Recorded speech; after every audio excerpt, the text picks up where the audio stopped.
Israel yawazuia tena Wapalestina wa Gaza kuelekea ibada ya Hija. Huu ni mwezi wa Dhulhijja ambapo Waislamu wote duniani wanaelekea huko Saudi Arabia kufanya ibada ya Hija.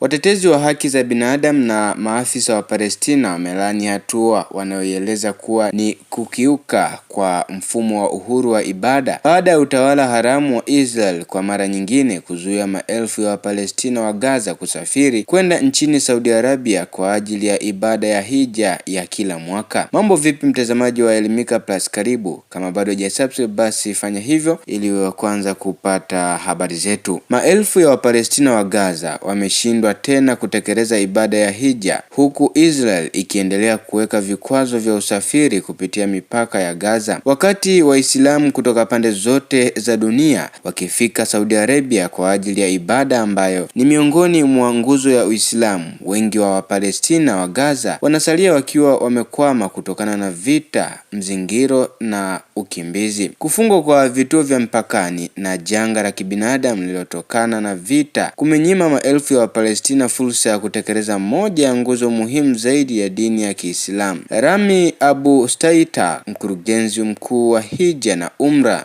katika Wizara ya Awqaf na mambo ya kidini ya Gaza, amesema kuwa Palestina hupokea mgao wa mahujaji 6,600 kwa mujibu wa makubaliano na Saudi Arabia, na Gaza ikipata takriban 38% ya nafasi hizo. Kulingana na Abu Staita, Wapalestina 2,473 kutoka Gaza walikuwa wamepitia mfumo wa bahati nasibu ya Hija tangu mwaka 2013 na walikuwa wakisubiri zamu yao. Amesema kuwa 71 walifariki kabla ya kufikia safari ya Hija, wengine katika mashambulizi, wengine kwa sababu za kawaida, na 2,402 wanasalia bila uwezo wa kusafiri. Abu Staita amebaini kuwa kuendelea kwa hali hii ni pigo kubwa kwa Waislamu wa Gaza. Wananchi wengi wanaendelea kuwasiliana na Wizara ya Awqaf kuhakikisha majina yao bado yanasalia kwenye orodha, wakitumaini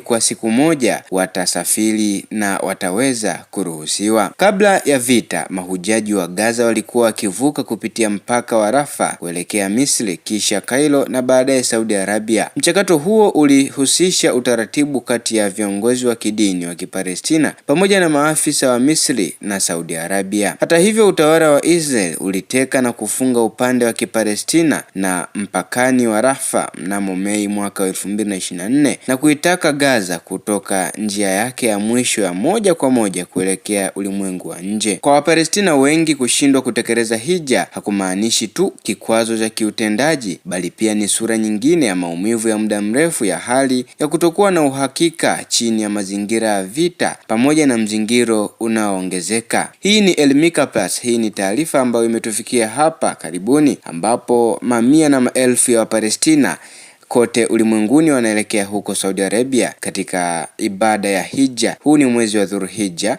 ambapo Waislamu wote wanaenda kufanya ibada huko, lakini kwa upande wa Palestina Gaza, basi utawala wa Israel ambao ni utawala ambao umeshikilia kipande kikubwa na mipaka yote nchini humo, umewazuia Waislamu wote wanaoishi katika nchi hizo kufika katika ibada hiyo. Nini maoni yako? Tuwekee hapo kwenye comment. Hii ni Elimika Plus, au kusubscribe.